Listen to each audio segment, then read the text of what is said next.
सोच कर देखिए, अगर आप मुस्लिम हो और आप मोहम्मद साहब के प्रति प्यार दिखाते हुए किसी चौक चौबारे पर कहीं बैनर लगा दें आई लव मोहम्मद, तो आप पर एफआईआर दर्ज हो जाए। पूरे सोशल मीडिया में यही चर्चा है कि आई लव मोहम्मद लिखने से उत्तर प्रदेश में एफआईआर दर्ज हुई है। इस आई लव मोहम्मद के बैनर को लेकर क्या है ये पूरा मामला, साथ ही इस वीडियो में बात करेंगे इस पूरे केस का सच क्या है, कानपुर में आखिर हुआ क्या। कानपुर के डीसीपी वेस्ट दिनेश त्रिपाठी ने एक बयान में कहा, थाना क्षेत्र रावतपुर में बारावफात का ट्रेडिशनल जुलूस निकलना था और मोहल्ले के लोगों ने तय स्थान से अलग एक टेंट और आई लव मोहम्मद का बैनर लगा दिया। एक पक्ष ने इसका विरोध किया और बाद में दोनों पक्षों में आपसी सहमति से बैनर को परंपरागत स्थान यानी जहां लगता रहा है पिछले वर्षों में वहीं लगवा दिया गया। सिंपल। थाना रावतपुर में सैयद नगर मोहल्ले से बारावफात का एक परंपरागत जुलूस निकलना था। मोहल्ले के कुछ लोगों द्वारा परंपरागत स्थान से अलग स्थान पर हट करके एक टेंट लगा दिया तथा उस पर आई लव मोहम्मद का एक बैनर लगा दिया गया, जिसका एक पक्ष के द्वारा विरोध किया गया था। उपरोक्त सूचना पर रावतपुर थाने की पुलिस जब पहुंची तो टेंट लगाने वालों के द्वारा भी पुलिस के सामने विरोध किया गया। बाद में दोनों पक्षों की सहमति से टेंट व आई लव मोहम्मद का बैनर परंपरागत स्थान पर लगवा दिया गया था।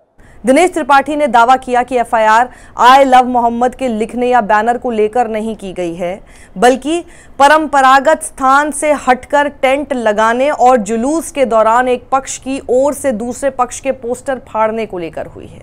आई लव मोहम्मद के लिखने या बैनर लगाने पर कोई एफआईआर नहीं की गई है, बल्कि परंपरागत स्थान से अलग हटकर नए स्थान पर बैनर लगाने तथा जुलूस निकालने के दौरान इस पक्ष के द्वारा दूसरे पक्ष का बैनर फाड़ने पर हुई है। अनुरोध है कि इस संबंध में कोई भ्रांति न फैलाई जाए। अब एफआईआर में कहा गया है कि मुस्लिम समुदाय ने आई लव मोहम्मद का बैनर लगाकर नई परंपरा की शुरुआत करने की कोशिश की और इसका दूसरे समुदाय ने विरोध किया और ये एफआईआर जुलूस के दौरान तैनात रहे पुलिस कर्मियों की तरफ से कराई गई है।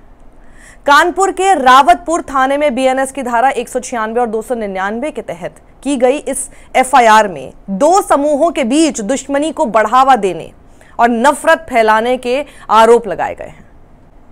वहीं जुलूस के आयोजकों समेत कई लोगों को एफआईआर में नामजद किया गया है। कानपुर पुलिस के मुताबिक इस घटना के संबंध में किसी को गिरफ्तार नहीं किया गया है। वीडियो में आगे बढ़ें उससे पहले ब्रीफ में पूरी घटना को आप समझिए, क्रोनोलॉजी समझिए। 4 सितंबर कानपुर में आई लव मोहम्मद का पोस्टर लगा। 4 सितंबर को ही दो पक्षों में शाम से रात तक हंगामा चला, क्योंकि एक पक्ष चाहता था आई लव मोहम्मद पोस्टर हटाया जाए और इसी का जब विवाद बढ़ा तो पोस्टर 4 सितंबर की रात हटा भी लिया गया। 5 सितंबर को आते हैं। 5 सितंबर को मुस्लिम समुदाय ने सैयद नगर से अंसारी मोहल्ला तक बारावफात का जुलूस निकाला। फिर अचानक 10 सितंबर पुलिस ने वीडियो और सीसीटीवी कैमरे के आधार पर दूसरे धर्म का पोस्टर फाड़ने वाले 8 नामजद और 10 से 15 अज्ञात के खिलाफ मुकदमा दर्ज किया। अब सवाल है कि कानपुर पुलिस को अचानक किसने मार्गदर्शन दिया कि 4 से 9 तारीख तक चुप रहो और 10 तारीख को एक्शन लो, और मुकदमा ही दर्ज करना था तो देरी क्यों हुई। अब जब कानपुर से बात निकली तो दूर तलक निकली और फिर 12 से 20 सितंबर तक तेलंगाना, महाराष्ट्र में भी आई लव मोहम्मद के समर्थन में प्रदर्शन देखने को मिले। वहीं 21 सितंबर उन्नाव में प्रदर्शन, भीड़ पर लाठीचार्ज हुआ, 30 के खिलाफ एफआईआर दर्ज हुई। 22 सितंबर को बरेली में पोस्टर लगाने पर विवाद हुआ, मौलाना और इंस्पेक्टर में विवाद हुआ। 23 सितंबर आते हैं। 23 सितंबर को बागपत में प्रदर्शन करने पर 150 लोगों के खिलाफ एफआईआर दर्ज। कानपुर में आई लव मोहम्मद के बैनर को लेकर विवाद और एफआईआर के बाद एआईएमआईएम के नेता और सांसद असदुद्दीन ओवैसी ने 15 सितंबर को कानपुर पुलिस को टैग करते हुए एक्स पर लिखा, I love Mohammad, Kanpur police ये जुर्म नहीं है, अगर है तो इसकी हर सजा मंजूर है। ओवैसी ने अपनी पोस्ट में लिखा, तुम पर मेरी लाख जान कुर्बान या रसूल। कानपुर का असर लखनऊ में भी देखने को मिला। लखनऊ में कई महिलाओं ने हाथ में आई लव मोहम्मद का बैनर लेकर विधानसभा के गेट नंबर 4 के सामने प्रदर्शन किया और फिर लखनऊ पुलिस पर आरोप लगे कि प्रदर्शनकारी महिलाओं को कुछ घंटों के लिए हिरासत में लिया गया। कानपुर में हुई एफआईआर के खिलाफ उन्नाव में भी जुलूस निकाला गया और इसके बाद पुलिस ने मुकदमा दर्ज किया है और 5 लोगों को गिरफ्तार किया है। उत्तराखंड के काशीपुर कस्बे में भी रविवार शाम स्थानीय मुसलमानों ने आई लव मोहम्मद का बैनर लेकर जुलूस निकाला और इस दौरान पुलिस के साथ उनकी झड़प भी हुई। देर शाम तक कई लोगों को गिरफ्तार भी किया गया। आई लव मोहम्मद विवाद के बाद गुजरात के गोधरा और महाराष्ट्र के मुंबई में भी प्रदर्शन हुए, एफआईआर और गिरफ्तारियां हुई हैं। बहराइच में तो हद ही हो गई जब उत्तर प्रदेश के बहराइच जिले की कैसरगंज तहसील में एसडीएम को ज्ञापन देने वाले युवाओं के समूह पर भी मुकदमा किया गया है। अलीगढ़ मुस्लिम यूनिवर्सिटी के पूर्व छात्र संघ अध्यक्ष फैजुल हसन ने बीबीसी को बताया, हमने शांतिपूर्ण मार्च किया और आई लव मोहम्मद का बैनर लगाने पर एफआईआर का विरोध किया। हमने कोई नारेबाजी नहीं की और ना ही कोई कानून तोड़ा और बाद में हमें पता चला कि हम पर मुकदमा दर्ज कर लिया गया है। अब कांग्रेस सांसद इमरान प्रतापगढ़ी सवाल पूछ रहे हैं कि अगर पैगंबर मोहम्मद से मोहब्बत जाहिर करने पर मुकदमे हो रहे हैं तो क्या भारत के 30 करोड़ मुसलमानों पर मुकदमे दर्ज किए जाएंगे, क्योंकि हर मुसलमान पैगंबर मोहम्मद से अपनी जान से ज्यादा मोहब्बत करता है। बिल्कुल वाजिब सवाल है। इमरान प्रतापगढ़ी ये भी कहते हैं कि मुसलमान युवाओं को बिना मंजूरी के जुलूस नहीं निकालना चाहिए और ऐसा करके वो कानूनी दिक्कत में फंस सकते हैं, तो एक तरह से हिदायत भी दे रहे हैं।